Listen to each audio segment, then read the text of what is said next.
Hi friends, இன்றைக்கி நம்மளுடைய சேனலில் பிரிட்டிஷ் ஆட்சி காலத்தில் கல்வி வளர்ச்சி எப்படி இருந்தது அப்படிங்கிறது தான் பார்க்க போகிறோம்.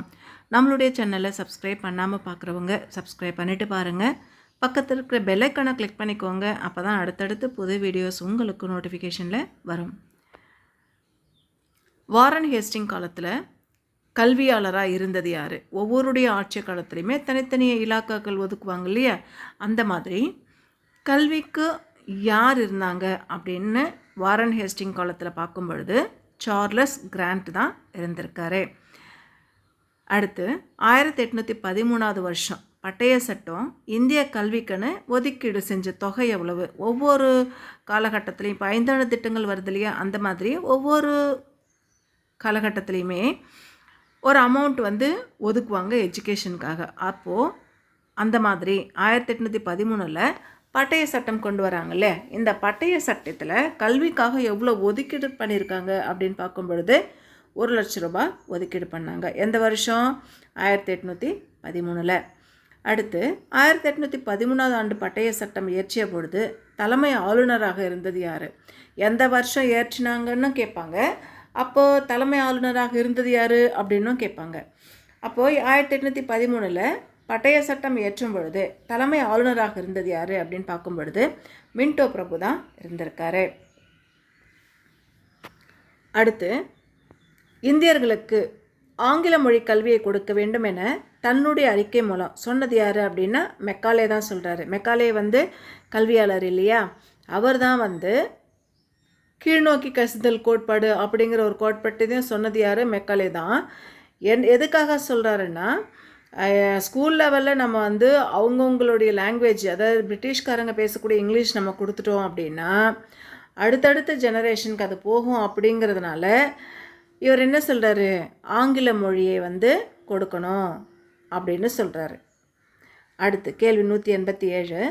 1813 ஆண்டு பட்டய சட்டத்தின்படி ஒதுக்கீடு தொகையை செலவு செய்ய தொடங்கிய வருடம் எப்போ? 1813 1 லட்சம் ரூபாய் பட்டய கல்விக்காக ஒதுக்குறாங்க. அது எப்போ செலவு பண்ணாங்க அப்படின்னா 1835 இந்திய அரசு சட்டம் நடக்கும் பொழுது தான் அதை செலவு பண்ண ஆரம்பிக்கிறாங்க.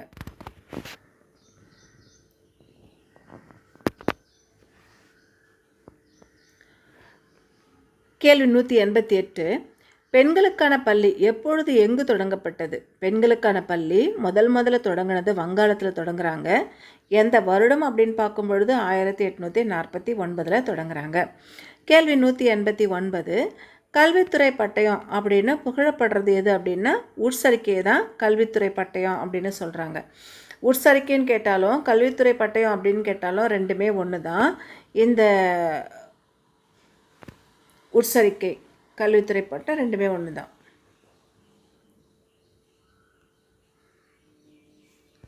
அடுத்து ஹண்டர் குழுவுடைய பரிந்துரை.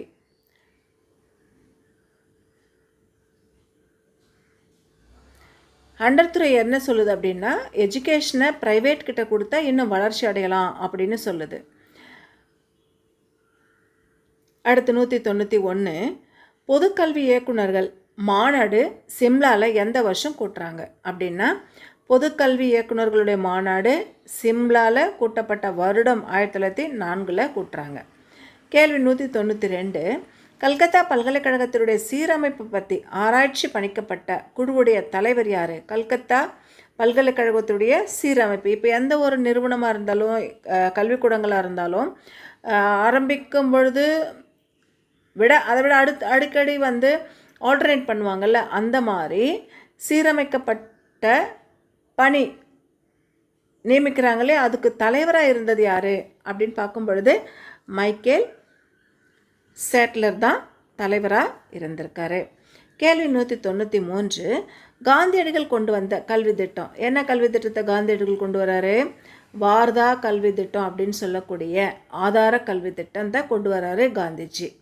வார்தா கல்வி திட்டம் அப்படின்னாலும் ஆதார கல்வி திட்டம் அப்படின்னாலும் ரெண்டுமே ஒன்று தான். சர்ஜன்ட் அவர்களுடைய கல்வி திட்டத்துடைய நோக்கம் என்ன அப்படின்னு பார்க்கும் பொழுது கல்வியோட ஒழுக்கத்தையும் சேர்த்து வளர்க்கறது தான் சர்ஜன்ட்டுடைய கல்வி திட்டம். அடுத்து 195 பொறுத்துக்க பார்த்துடலாம். சென்னை மகாஜன சங்கம் எப்போ கொண்டு வராங்க அப்படின்னா 1884 கொண்டு வராங்க. அடுத்து பூனா சர்வஜன சபை இது எப்போ கொண்டு வராங்க அப்படின்னா 1870. பிரிட்டிஷ் இந்திய கழகம் எப்போ வருது 1851. பம்பாய் கழகம் 1852 கொண்டு வராங்க. அப்போது 195க்கான பதில் ஆப்ஷன் சி தான் கரெக்ட். 196 இந்திய தேசிய காங்கிரஸ் தோன்றிய வருடம் எப்போ அப்படின்னு பார்க்கும்பொழுது 1885 தான் இந்திய தேசிய காங்கிரஸ் தோற்றுவிக்கப்பட்ட வருடம். அடுத்து 197 கீழ்கண்ட கூற்றில் தவறான கூற்றை கண்டறிகன்னு கேட்டிருக்காங்க. இதில் எது தவறு அப்படின்னு பார்க்கும்பொழுது இந்திய தேசிய காங்கிரஸ் தோற்றுவித்தது ஏஓ ஹியூம் அப்படின்றது கரெக்டு தான். அதுக்கடுத்து இதன் மூலம் கூட்டணி பம்பாயில் கூட்டப்பட்டது முதல் கூட்டம் அப்படின்றதும் கரெக்டு தான். WC பானர்ஜி இந்திய தேசிய காங்கிரஸுக்கு தலைமை தாங்கினார் அப்படிங்கிறதும் கரெக்டு தான். அப்போது ஏஓ ஹியூம் இந்திய தேசிய காங்கிரஸ் தோற்றுவிக்கப்பட்டதோட அதிகாரி யார் அப்படின்னா அவர் ஓய்வு பெற்ற ஐரோப்பிய அதிகாரி அப்படிங்கிறது தவறு. மற்றதெல்லாமே கரெக்டு. இதோட இன்னைக்கான டிஎன்பிஎஸ்சி ரிலேட்டடாக objective type question with answers பார்த்துருக்கோம்.